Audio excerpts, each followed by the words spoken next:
নমস্কাৰ মই সকলোকে শুভ আবেলিৰ শুভেচ্ছা জনাইছোঁ আৰু আজিৰ ভিডিঅ' খণ্ডতে মই দশম শ্ৰেণীৰ নাম্বাৰ 2 লেসন নেলসন মেণ্ডেলা লেসনটো অলপ বুজাবলৈ চেষ্টা কৰিছোঁ। যিসকল ছাত্ৰ ছাত্ৰীয়ে ভিডিঅ'টো চোৱা তেওঁলোকে এইটো সাবস্ক্ৰাইব কৰি ল'ব লাগিব, কাৰণ সাবস্ক্ৰাইব কৰি নল'লে ইয়াৰ পিছৰ লেসনবিলাকৰ যি প্ৰশ্ন উত্তৰ দিয়া হ'ব তেতিয়া সংগতিটো নাথাকিব। গতিকে সাবস্ক্ৰাইব কৰি ল'ব লাগিব, তেতিয়াহে তোমালোকে বুজিব পাৰিবা। কাৰণ এইটো খণ্ড হিচাপে দিয়া হ'ব, দীঘলীয়া লেসনবিলাক আমি এটা খণ্ডতে দিলে অসুবিধা হ'ব। গতিকে আজি আমি নেলসন মেণ্ডেলা লেসনটোৰ বিষয়ে কিছু কথা আলোচনা কৰিব ওলাইছোঁ। নেলসন মেণ্ডেলা বুলি কোৱাৰ লগে লগে যে হু ৱাজ নেলসন মেণ্ডেলা, প্ৰথম আমি জানিব লাগিল যে নেলসন মেণ্ডেলা কোন আছিল। অসমীয়াত কথাটো মই বুজাই দিছোঁ যে নেলসন মেণ্ডেলা আছিল দক্ষিণ আফ্ৰিকাৰ প্ৰথম নিগ্ৰোসকলৰ ৰাষ্ট্ৰপতি। এবাৰ দক্ষিণ আফ্ৰিকাত ৩০০ বছৰ ধৰি কি হৈছিলে আন্দোলন, ৩০০ বছৰ ধৰি বগা মানুহবিলাকে তাত ক'লা মানুহবিলাকক সদায় নিগ্ৰোসকলক সদায় ডমিনেট কৰি ৰাখিছিলে, তলত ৰাখিছিলে। তেওঁলোকে কোনো সামাজিকভাৱে সুবিধা পোৱা নাছিলে, কোনো ধৰণৰ ৰাজনৈতিক তেওঁলোকে সুবিধা পোৱা নাছিলে। আৰু সেই কথাটো লৈ প্ৰায় ৩০০ বছৰ কাল দক্ষিণ আফ্ৰিকাত এটা আন্দোলন হৈছিল আৰু সেই আন্দোলনত বহুত মানুহৰ মৃত্যু হৈছিল। আৰু শেষত নেলসন মেণ্ডেলাই সেই আন্দোলনত আফ্ৰিকান নেশ্যনেল কংগ্ৰেছত অংশগ্ৰহণ কৰি সেইটো দলৰ পৰাই তেওঁ কি কৰিছিলে, প্ৰথম তেওঁ নিৰ্বাচনত জয়লাভ কৰি ৰাষ্ট্ৰপতি হৈছিলে। আৰু সেই ৰাষ্ট্ৰপতি হোৱাৰ যিদিনাখন উদ্বোধনী অনুষ্ঠান, ইনগ্ৰেশ্যন প্ৰগ্ৰেম, আমাৰ যেনেকৈ মন্ত্ৰী পৰিষদবিলাকৰ শপত গ্ৰহণ অনুষ্ঠান হয়, ঠিক তেনেকুৱাকৈ দক্ষিণ আফ্ৰিকাৰ সেই ৰাষ্ট্ৰপতি নেলসন মেণ্ডেলাৰ শপত গ্ৰহণ অনুষ্ঠানত পৃথিৱীৰ বিভিন্ন দেশৰ পৰা বহুতো লিডাৰ, ডাঙৰ ডাঙৰ মানুহবিলাকে সম্ভাষণ জনাবলৈ আহিছিল। আৰু সেই ঘটনাখিনি, সেই ইনগ্ৰেশ্যন প্ৰগ্ৰেমটোৰ যিখিনি মেইন কথা, তাৰ ভাষণটো, ৰাষ্ট্ৰপতি হিচাপে নেলসন মেণ্ডেলাৰ যিটো ভাষণ, সেই ভাষণটোকে এই লেসনটোত দিয়া হৈছে। গতিকে প্ৰথমৰ পৰা তোমালোকে ভালদৰে মন কৰি যাবা। Nelson Mandela became the South African first black president. Nelson Mandela has become South African first black president after more than 3 centuries of white rule. Mr. Mandela's African National Congress Party won 252 of the 400 seats in the first democratic elections of South African's history. গতিকে প্ৰথম যেতিয়া democratic election, গণতান্ত্ৰিক নিৰ্বাচন অনুষ্ঠিত হৈছিলে দক্ষিণ আফ্ৰিকাত, তেতিয়া নেলসন মেণ্ডেলাই তাৰ গোটেই আফ্ৰিকান নেশ্যনেল কংগ্ৰেছত চিট আছিলে 400 চিটছ, আৰু তাৰে ভিতৰত নেলসন মেণ্ডেলাৰ পাৰ্টি আফ্ৰিকান নেশ্যনেল কংগ্ৰেছে লাভ কৰিছিলে 252 চিটছ। The inauguration ceremony took place in the lovely Union Buildings amphitheater in Pretoria, totally attended by politicians and dignitaries from more than 140 countries around the world. আৰু এই ইনগ্ৰেশ্যন প্ৰগ্ৰামটো ক'ত হৈছিলে যে এম্ফিথিয়েটাৰ হৈছে কি, হোৱাট ইজ এম্ফিথিয়েটাৰ, অৰ্থাৎ আমি দক্ষিণ আফ্ৰিকাত কি আছে, তাত যিবিলাক আমাৰ যেনেকৈ ভাৰতবৰ্ষত সংসদ ভৱন আছে, পাৰ্লিয়ামেণ্ট হাউচ আছে, ঠিক তেনেকৈ তাত এম্ফিথিয়েটাৰ বুলি কয়। অৰ্থাৎ এম্ফিথিয়েটাৰ এনেকুৱা এটা ঘৰ, তাত মিটিং কৰাৰ কাৰণে, সভা আহ্বান কৰিবৰ কাৰণে, তাত মানে ওপৰত চাল নোহোৱা বহুত ডাঙৰ এনেকুৱা এটা ঘৰ। তাত কি হৈছিলে, পৃথিৱীৰ প্ৰায় 140খন গাঁও দেশৰ পৰা প্ৰতিনিধি আহিছিলে ইয়াত এই অনুষ্ঠানটো চাবৰ কাৰণে। Nelson Mandela on the 17th of the Pretoria formed by, অৰ্থাৎ এইটো কৈছে যে বিল্ডিংটো কোনো ক'ত কৰিছিলে, in Pretoria today attended by 147 politicians and dignitaries, 140খন দেশৰ প্ৰতিনিধিবিলাক আহিছিল। আমি এতিয়া এই লেসনটো আমি ডিটেইলছ ফাৰ্ষ্ট পেৰাগ্ৰাফৰ পৰা বুজাবলৈ চেষ্টা কৰোঁ। তোমালোকে টান শব্দবিলাক চাই যাব লাগিব। Stand me down bright and clear. For the past 5 days, I have been presently besieged by dignitaries and world leaders who were coming to pay their respect before the inauguration. এইটো নেলছন মেণ্ডেলাৰ নিজৰ ভাষণটো ইয়াত কৈ গৈছে সেই ভাষণটো তেওঁ কেনেদৰে কৈছে সেই কথাটো কৈছে প্ৰথম আছিল এইটো 10 মে dawn bright and clear অৰ্থাৎ মে মাহৰ 10 তাৰিখটো উজ্জ্বল অতি সুন্দৰ দিন আছিলে and clear ৰাতিপুৱাটো for the past few days যোৱা কিছুদিন ধৰি I have been pleasantly besieged by dignitaries and world leaders with who coming to pay their attention before the coming to show respect before our inauguration. The inauguration would be the largest gathering ever of the international leaders in South African soil. অৰ্থাৎ এনেকুৱা আৰু Africa দক্ষিণ আফ্ৰিকাৰ ইয়াৰ আগত এনেকুৱা ধৰণৰ কোনো gathering ডাঙৰ তাৰমানে মানুহ গোট খোৱা নাছিল গেদাৰিং হোৱা নাছিল The ceremony took place in the lovely sandstone amphitheater formed by the Union Building in Pretoria. অর্থাৎ South Africa the inauguration program where did the inauguration program take place এটা প্রশ্ন হবে the ceremony where did the ceremony take place where did the ceremony take place the ceremony took place in the lovely amphitheater sandstone amphitheater অর্থাৎ sandstone মূল্যবান শিলেৰে বনোৱা amphitheater মানে সেই ডাঙৰ ঘৰটোত formed by the Union Building in Pretoria নামৰ চহৰত Pretoria নামৰ ঠাইত যেটো ডাঙৰ ঘৰ আছিল For decades this had been the seat of white supremacy and now it was the seat of the rainbow gathering of different colors and rainbows for the installation of South African first democratic non-racial government. আৰু আজি তাত সেই মানুহবিলাক তাত গোট খাইছে কি কাৰণে গোট খাইছে যে তাত লাৰ্জ গেদাৰিংটো যে যিবিলাক কলা মানুহবিলাকে নিগ্ৰ মানুহবিলাকে যি তাত তেওঁলোকে চৰকাৰ গঠন কৰিব On that lovely autumn day, I was accompanied by my daughter Zinani. On that day, that means on the inauguration program, that day when Nelson Mandela went to the meeting, then with whom did he go? He went there with her daughter Zinani, Nelson Mandela's daughter's name. Zinani. অৰ্থাৎ জিনানীৰ লগত তেওঁ তালৈকে গৈছিল On the podium, Mr. De Klerk was first sworn to as second deputy president. অৰ্থাৎ মঞ্চত podium মানে কি platform podium মানে প্লেটফৰ্ম আমাৰ যেনেকৈ সভাবিলাক পাতিলে এখন মঞ্চ থাকে প্লেটফৰ্ম থাকে ঠিক তেনেকুৱা অন দা পডিয়াম আৰু সেই মঞ্চত তেওঁ গৈ পেলাই কাক দেখিছিলে যে Mr. De Klerk was first shown in the second of deputy president. The second deputy president হিচাপে Mr. De Klerk তেওঁ মঞ্চত দেখিছিলে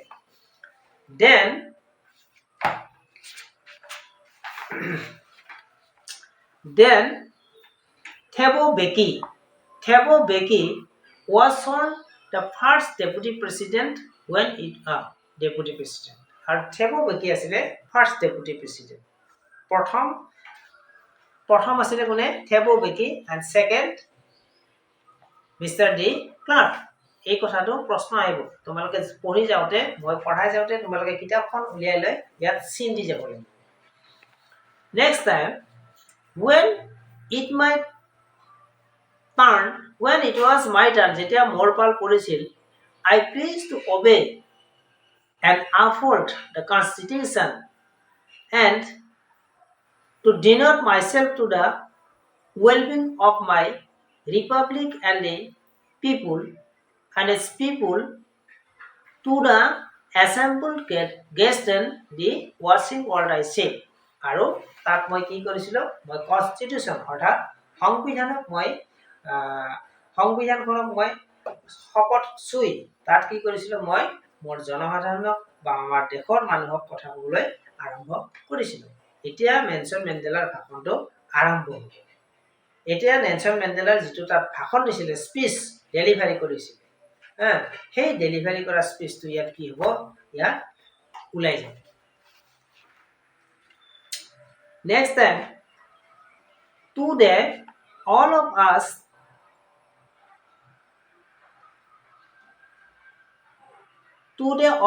do by our presence here.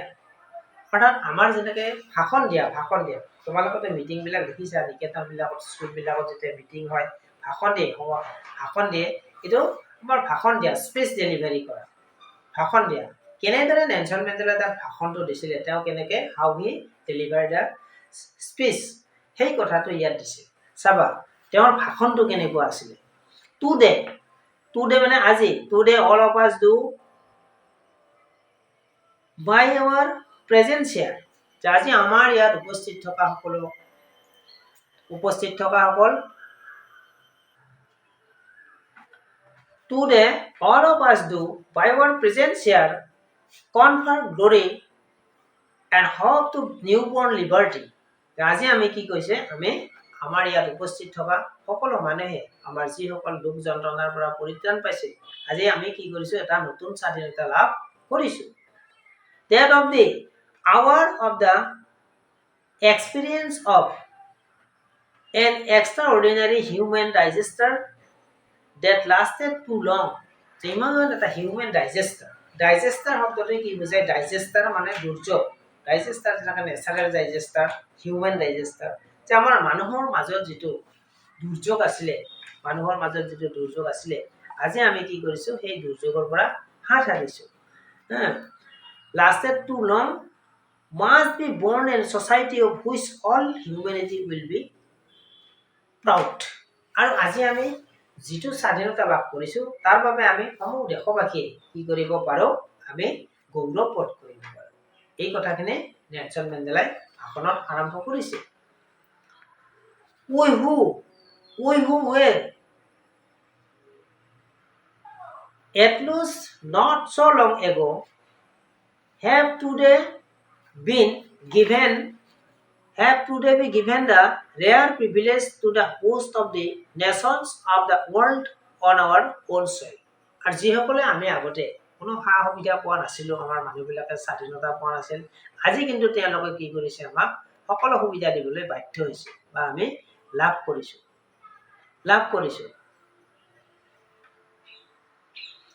Next time, we thank all of our dignitaries, international guests for having come to take their position with the people of our country, hope in, after all, a common victory, first for justice, common victory for justice. Justice means what? ন্যায়, যে আমি ন্যায়ৰ যিটো স্বাধীনতা পাইছো, for peace, for human dignity, আৰু যিটো মানুহৰ যিটো হিউমেন ডিগনিটি, আমাৰ মানুহৰ যিটো মূল্য মৰ্যাদা, we have at least achieved our political emancipation. We have achieved, আমি পাইছো, we have at last, যে অৱশেষত we have at last achieved our political emancipation. Emancipation word to, emancipation means what? Freedom মানে কি, স্বাধীনতা, emancipation মানে স্বাধীনতা। এই শব্দবিলাক তোমালোকে কিন্তু লিখি যাব লাগিব। ইমানচিপেশ্যন, পলিটিক্যাল ইমানচিপেশ্যন, অৰ্থাৎ ৰাজনৈতিক স্বাধীনতা আমি পাইছো। We placed ourselves to liberate all our people from the containing bondage of poverty, deprivation, sufferings, gender and other discrimination. এইবিলাক আজাৰ ডিছক্ৰিমিনেশ্যন, সমাজৰ যিবিলাক অৱহেলা, সমাজৰ যিবিলাক অসুবিধা, সেই সকলোবিলাক কি হৈছে, আজি আমাৰ দূৰ হৈ গৈছে। ডেট মিনছ, তাৰমানে আমি এটা ৰাজনৈতিকভাৱে বা সামাজিকভাৱে সকলো ফালৰ পৰা আমি কি হৈছে, আমি স্বাধীনতা পাইছো।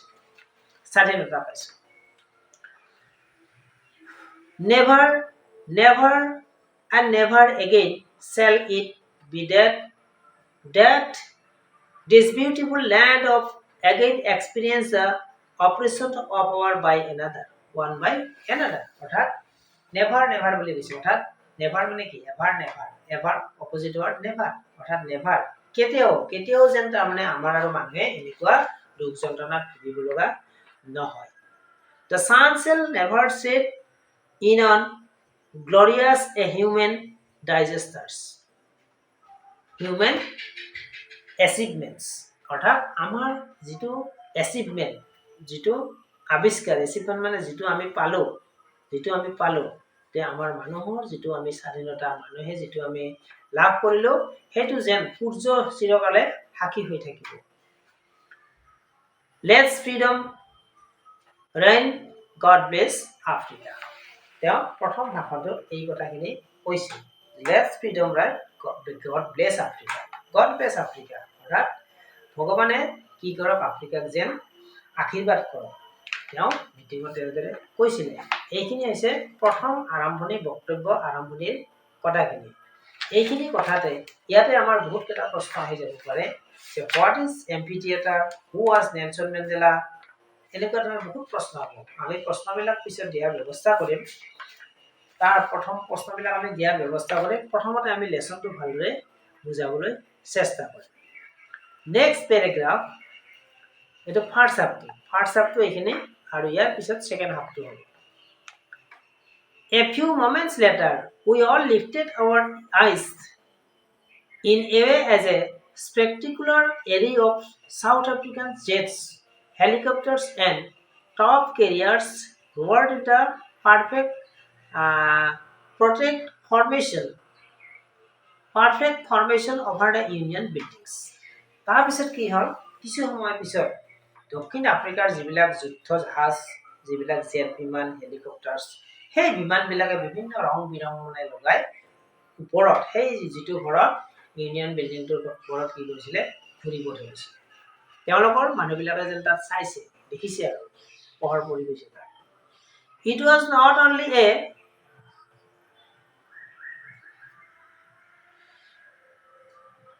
display of pinpoint possession with military force, যে অকল যে সৈন্য বাহিনীবিলাকে তাত ঘূৰি ফুৰিছে সেইটো নহয়, সৈন্য বাহিনীবিলাকে যে ঘূৰি ফুৰিছে সেইটো নহয়, possession military force but a demonstration at the authorities' military's loyalty to democracy saw a new government that had been highest generals of the South African Defense Force and Police, their sex beset with ribbons and their loyalty. তাত কি কৰিছে যে সেই যুদ্ধ জাহাজবিলাক তাত যেতিয়া দেখাইছে, ওপৰত উৰি গৈছে, আৰু তাৰ পৰাই কিছুমান তেওঁলোকৰ যিবিলাক দক্ষিণ আফ্ৰিকাৰ সৈন্য বাহিনীৰ মুৰব্বী নেতাসকলে, মুৰব্বী যিবিলাক বিষয়াসকলে, আৰ্মি জেনেৰেলবিলাক, পুলিচ অফিচাৰবিলাক, তেওঁলোকে ফিটা লগাই লগাই সুন্দৰকৈ তেওঁলোকে লয়লিটি, অৰ্থাৎ তেওঁলোকে যিটো সন্মান প্ৰদৰ্শন কৰিছে, তাৰমানে দক্ষিণ আফ্ৰিকাৰ এই স্বাধীনতাটোক তেওঁলোকে সন্মান প্ৰদৰ্শন কৰিছে,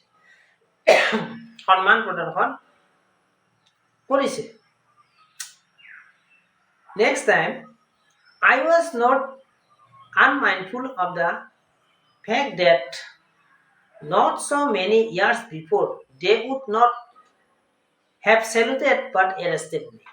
তেওঁ কিন্তু সেই মনৰ ভিতৰত সেইটো কথা মনত ৰাখিছিলে নেলছন মেণ্ডেলাই, যে বহুত কিছু বছৰ আগতে কিন্তু সেইসকল সৈন্যই কি কৰিছিলে, তেওঁ সন্মান কৰা নাছিলে, চেলুট কৰা, অৰ্থাৎ নমস্কাৰ কৰা বা সন্মান কৰা। ডিফেন্সবিলাক, আৰ্মি পুলিচবিলাকত মানে সন্মানটো তেওঁলোকৰ যিটো নিয়ম সেইমতে কৰে। কিন্তু তেওঁলোকে কি কৰিছিলে, দে এৰেষ্টেড মি, নেলছন মেণ্ডেলাই কৈছে দে এৰেষ্টেড মি, তেওঁলোকে মোক এৰেষ্ট কৰিছিলে।